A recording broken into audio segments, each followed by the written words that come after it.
Diagnóstico. Bienvenidos a la clase número 2.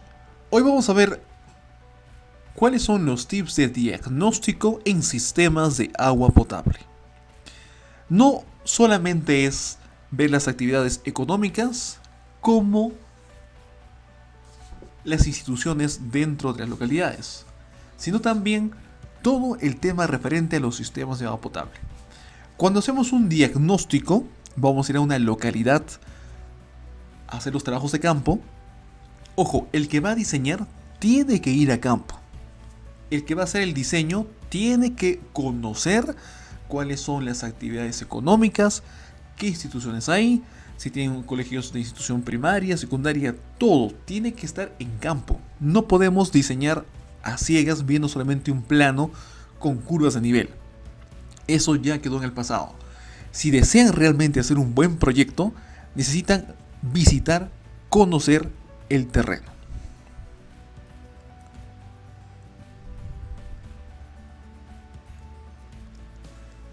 Si bien en nuestro diagnóstico nosotros conocemos, según los planos que hemos elaborado, lo del Ministerio de Vivienda, vemos, por ejemplo, una captación de ladera, dónde está la grava, en qué proporción va la grava fina, la grava de 1 a media pulgada, a 2 pulgadas, la grava 3/4 a 1 pulgada.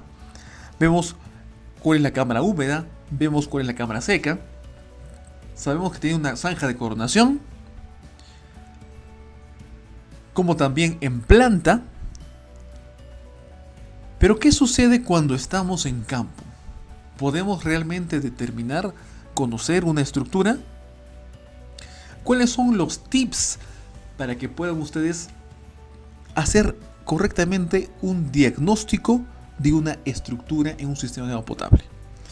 Si bien nosotros tenemos que recorrer el sistema existente, tenemos que llegar hasta la captación, tenemos que anotar su ubicación en coordenadas UTM, su coordenada de terreno promedio, tenemos que preguntar qué antigüedad tiene esta estructura. Por lo tanto, un tip va a ser ir con los miembros del HAS o la persona más antigua de la localidad, quien sabe qué empresa ejecutó el proyecto, por dónde pasan las tuberías, cuáles son los diámetros, de qué material.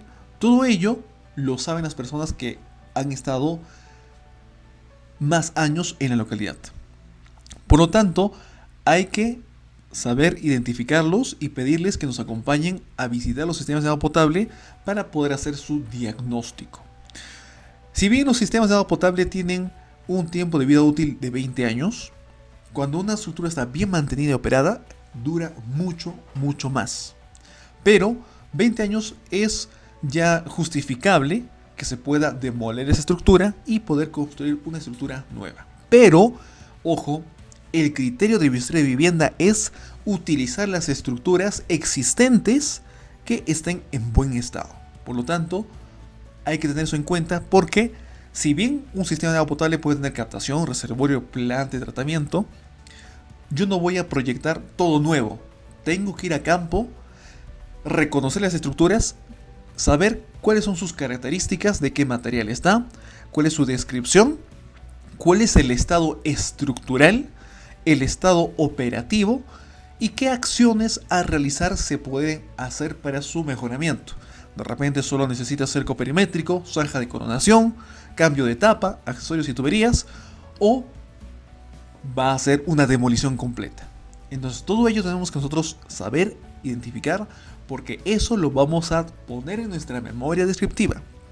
En la memoria descriptiva vamos a describir desde qué servicios hay, si hay señal celular, si hay internet, si hay agua, si hay electricidad, si hay alcantarillado, si hay tratamiento de aguas residuales, si hay colegios, todo ello, la actividad económica, todo tiene que estar en la memoria descriptiva. Por lo tanto, nosotros que vamos a diseñar tenemos que ir a campo, saber cómo llegar, en cuánto tiempo, qué movilidad hay disponible.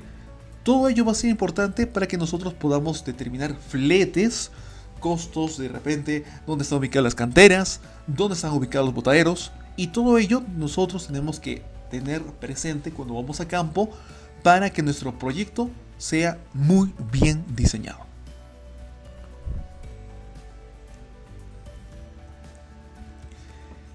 En campo vamos a encontrar, por ejemplo, esta captación, que si bien en plano vimos una estructura, en campo vemos otro tipo de estructura y muchas veces no sabemos diferenciarlas. E inclusive, los pobladores no saben diferenciar sus estructuras y cuando les preguntamos si es que hay estructuras, hay cámaras rompe presión, si hay captaciones, ellos no saben diferenciar una captación de una cámara rompe presión o de repente de una cámara de reunión de caudales. No lo saben diferenciar, ellos solamente saben que es una estructura de concreto y ahí están tuberías y el agua ingresa, el agua sale. Aquí podemos apreciar las mismas captaciones de ladera, pero adaptadas de acuerdo al tipo de terreno.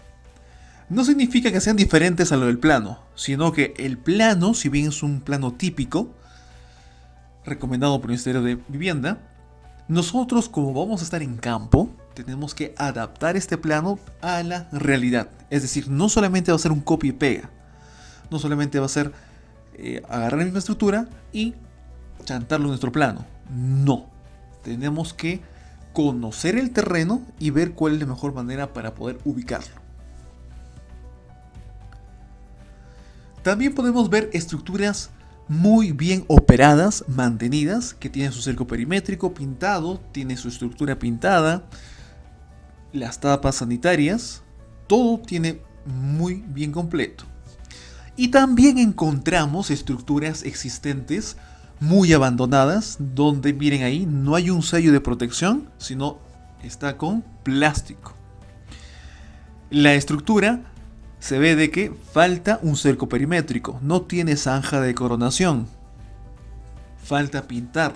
E inclusive cuando hemos tratado de levantar las tapas, está totalmente oxidado.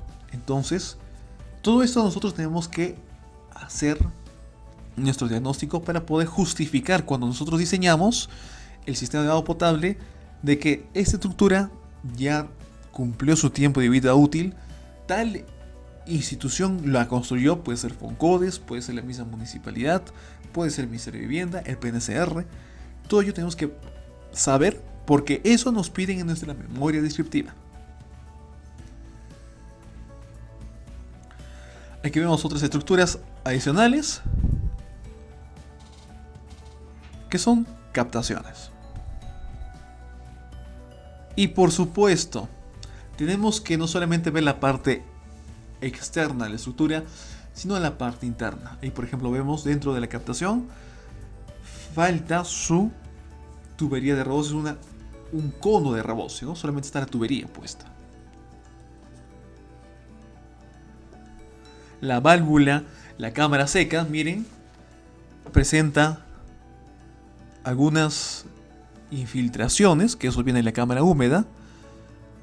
Y aunque la válvula se encuentra en buen estado, necesitamos hacer el mantenimiento para poder engrasar, hacer el giro, hacer las maniobras para asegurar la vida útil de la válvula. Y por supuesto, necesitamos tener nosotros como base y grava. Vemos de que está sobre el suelo nada más y eso puede afectar a la vida útil de la estructura. Cámara húmeda, cámara seca.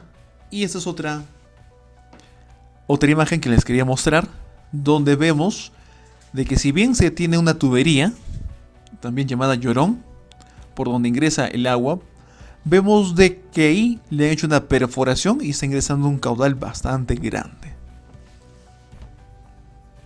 Hay que hacer las reparaciones y todo eso tiene que justificarse con imágenes, fotografías, videos para poder ser mostrados en nuestra sustentación del proyecto. Por supuesto, en las partes externas, si bien sabemos que tiene una zanja de coronación, un sello de protección, aleros de reunión, cámaras de recolección o cámara húmeda, cerco de protección, tapa sanitaria, caja de válvulas y dado de protección también. Ojo, el dado de protección que es para la tubería de purga. Es como un zapato para proteger la tubería. También tenemos que entrar en las partes internas, como es en la parte del manantial el filtro, la capa impermeable, los llorones u orificios de salida, tuberías de rebose y limpia, válvulas de control o salida, cono de rebose y canastilla de salida.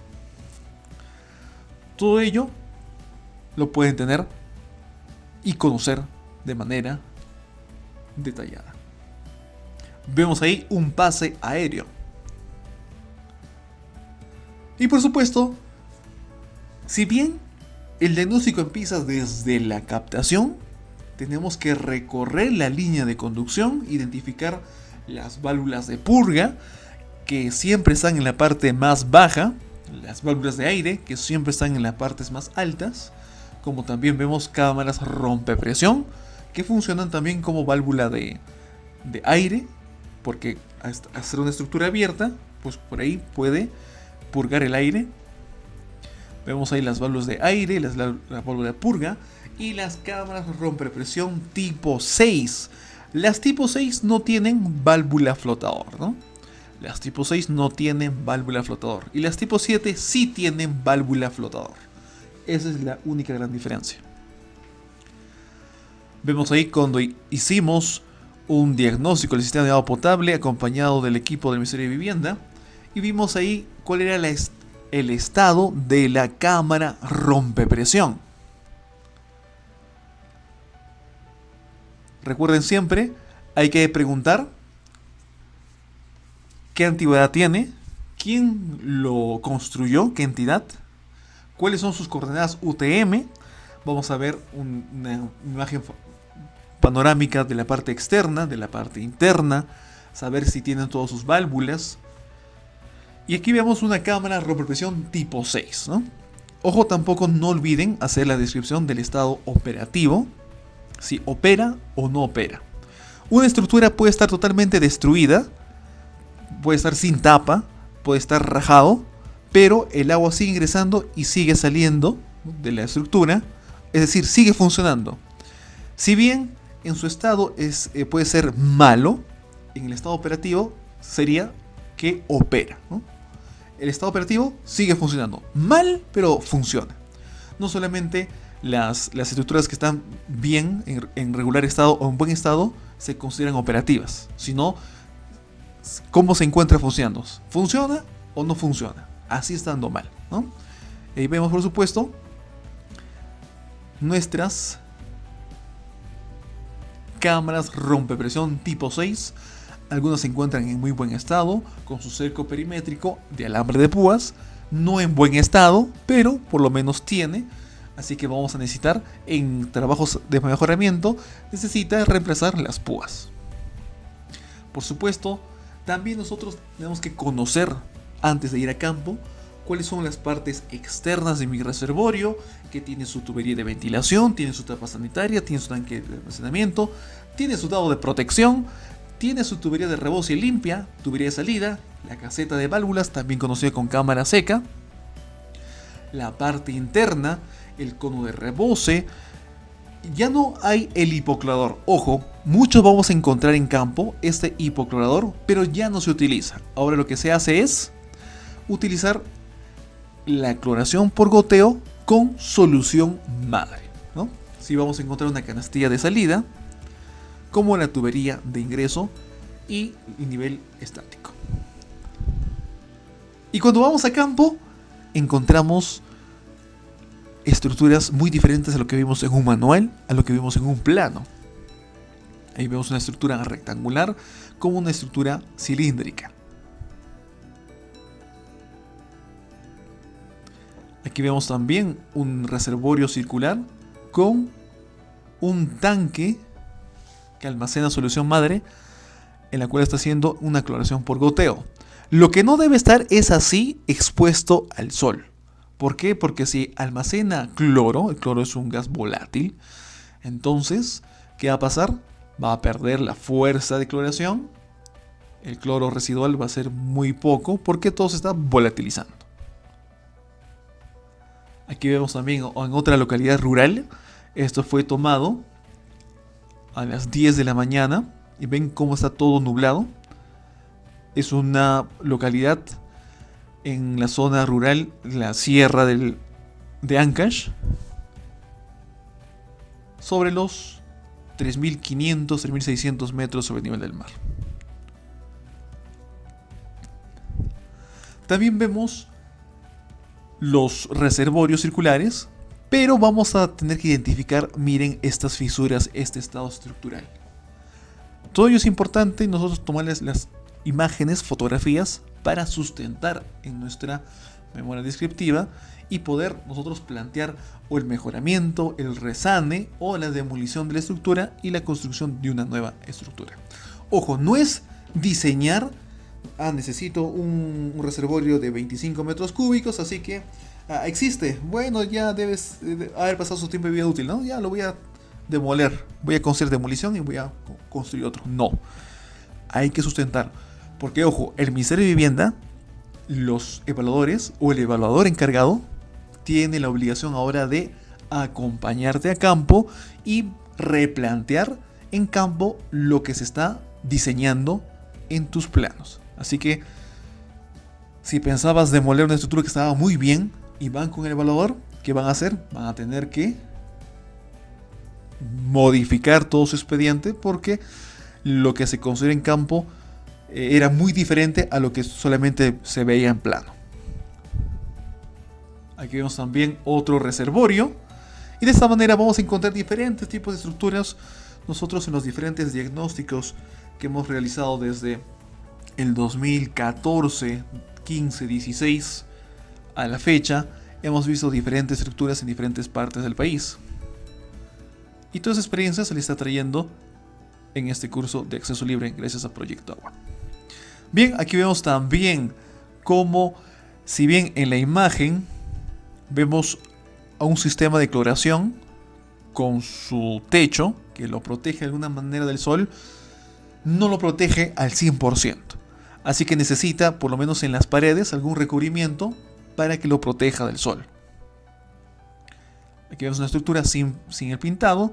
Aquí sí vemos un reservorio que está con la tapa sanitaria bien pintada, la estructura, todo lo necesario está en condiciones operativas. Pero este reservorio ya presentaba fisuras. Bien, aquí vemos a un reservorio con su sistema de cloración en muy buen estado. Tiene su cerco perimétrico, la estructura del reservorio está muy bien cuidado, está pintado.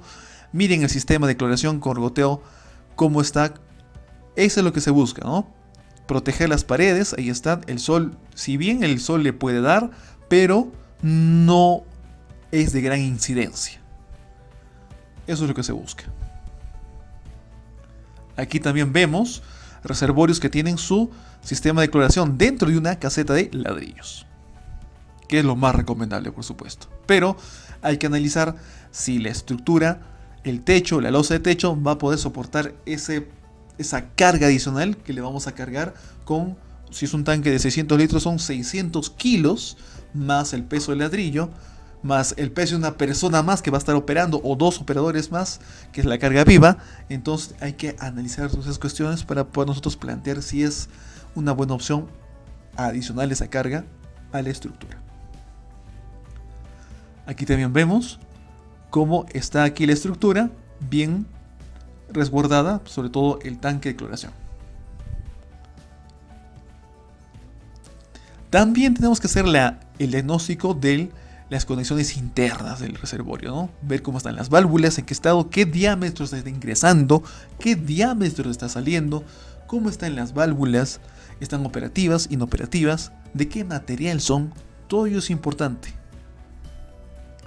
Aquí vemos otra cámara de válvulas de un reservorio, donde vemos que tiene un grifo, que es un caño de jardín, en el cual se utiliza para poder, está conectado justo a la tubería de salida para poder monitorear el cloro residual.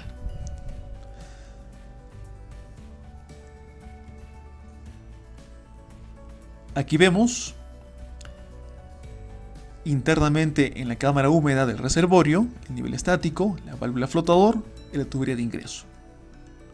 Esta válvula flotador es la que viene del sistema de cloración por goteo, que cuando el reservorio se llena, cierra el sistema de cloración por goteo. Aquí vemos también otra cámara seca, cómo va.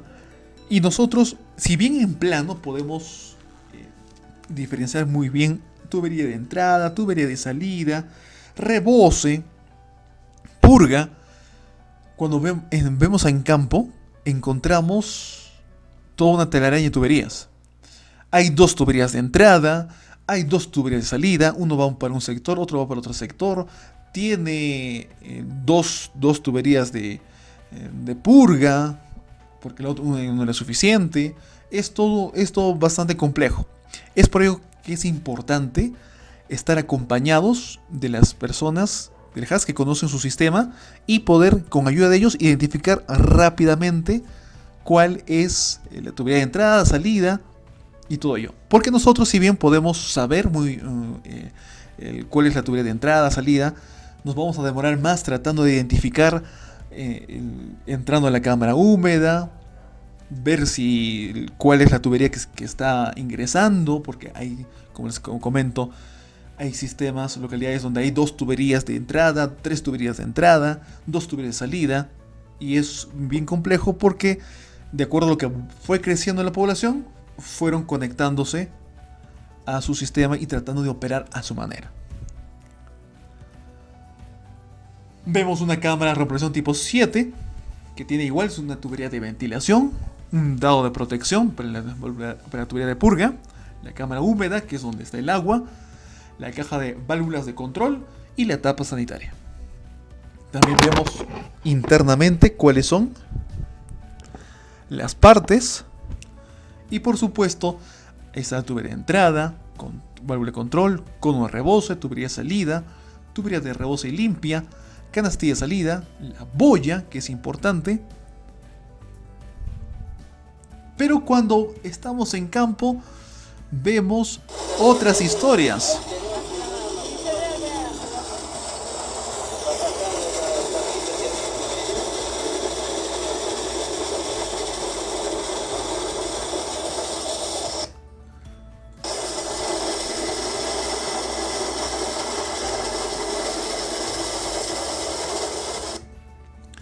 En ese ejemplo hemos visto, esta es una cámara tipo 7. ¿Qué le falta? Le falta la válvula flotador. Esa válvula que está allí de paso, de tipo globo, no debería utilizarse ahí. ¿Por qué? Miren el caudal que está viniendo y la fuerza con la que está saliendo. Y esa válvula es de cierre rápido, es un cuarto de giro. Si lo cerramos fuertemente, vamos a generar un golpe de ariete tan grande que va a depender de la longitud de tubería. Y miren que vamos a terminar reventando las tuberías si hacemos el manipuleo de cierre rápido en esa cámara rompepresión tipo 7. Y esos casos encontramos en las localidades. ¿Qué es la red de distribución? Muy bien, va a estar compuesto por un conjunto de tuberías, válvulas y accesorios que van a asegurar de que haya una correcta distribución del agua. Ojo, las redes de distribución no solamente son tuberías que vamos a colocar por la cual el agua va a elegir libremente por dónde irse, no. Si bien es una red de distribución, nosotros tenemos que controlar el flujo del agua para que lleguen a todos los puntos. Significa que vamos a hacer uso de las válvulas de control para poder calibrar el sistema. El flujo de agua va a venir desde el reservorio y nosotros con las válvulas de control no vamos a cerrar todo, sino vamos a ir cerrando poco a poco. ¿Para qué? Para que el fluido, al entrar en contacto con la válvula, haya una retención y pase a las tuberías más pequeñas. Es decir, cuando una red funciona, no es que todas las válvulas de control estén abiertas y solo cuando hay una operación, cuando hay un mantenimiento, una reparación, se cierran las válvulas para hacer la reparación. No, sino que se hace todo este juego de válvulas y por eso se hace una calibración en campo para que nosotros realmente controlemos el flujo de agua y lo podamos hacer llegar a todos los puntos de la red. Por supuesto, eso también va a depender de una correcta distribución de las tuberías, selección de los diámetros y un buen trazo dentro de nuestro diseño.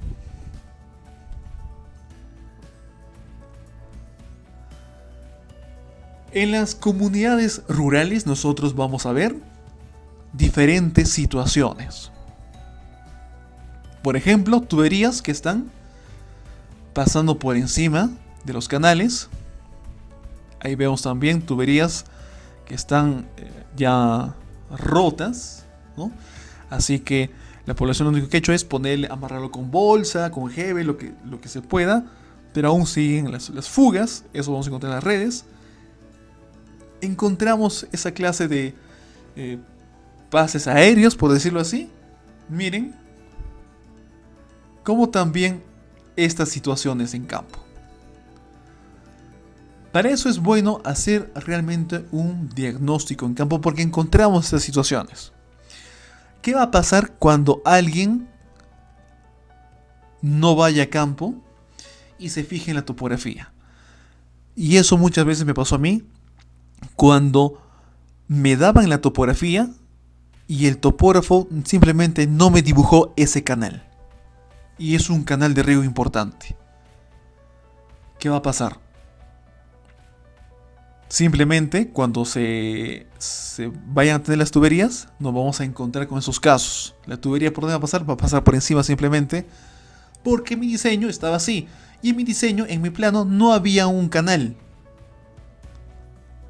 Entonces es importante conocer campo, dirigir al equipo topográfico para que levante los detalles más importantes, porque lo que común que se ve es que los topógrafos avanzan muy rápido, porque también la empresa que lo ha contratado le paga por día y le paga muy poco, así que tiene que correr el pobre topógrafo y se pasa estos detalles importantes, ¿no? Es por eso que el que va a diseñar acompañe al equipo de topografía para que levante los detalles, dirija. Necesito, si mi tubería va a pasar por esta zona de terreno, necesito el mayor detalle aquí. Mira que hay un canal importante de riego que abastece a diferentes localidades, entonces necesito que me levantes también este canal, que aparezca en el plano. Y así tenemos también a las conexiones domiciliarias, que son tuberías sensorios que conducen el agua de las redes hacia cada vivienda. Aquí vemos cuál es la realidad de las conexiones domiciliarias en las zonas rurales. Muy diferente en las zonas urbanas, ¿verdad? Donde tenemos nuestros grifos dentro de nuestras viviendas. Aquí imagínense cómo tienen, estas son las condiciones en las cuales encontramos las conexiones domiciliarias.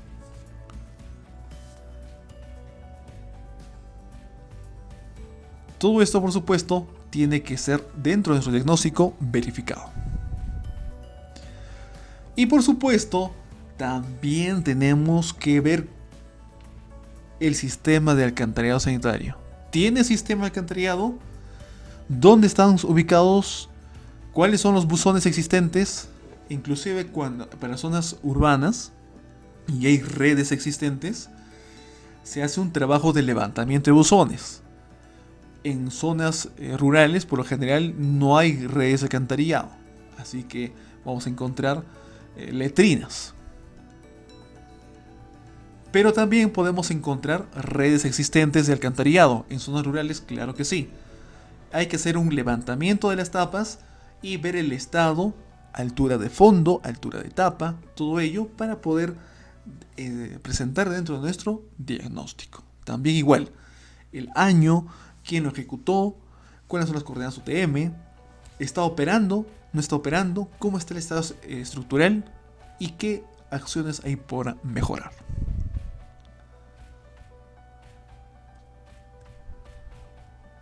Y por supuesto, una vez que hemos llegado de campo, vamos a hacer nuestro plano de redes existentes, donde vamos a describir cómo encontramos el sistema, qué estructuras existentes hay, y para nosotros poder diseñar nuestro nuevo sistema de agua potable. Me gustó compartir con ustedes esta clase número 2. Nos vemos en la siguiente clase. No te olvides, los materiales están debajo para que puedas descargarlos.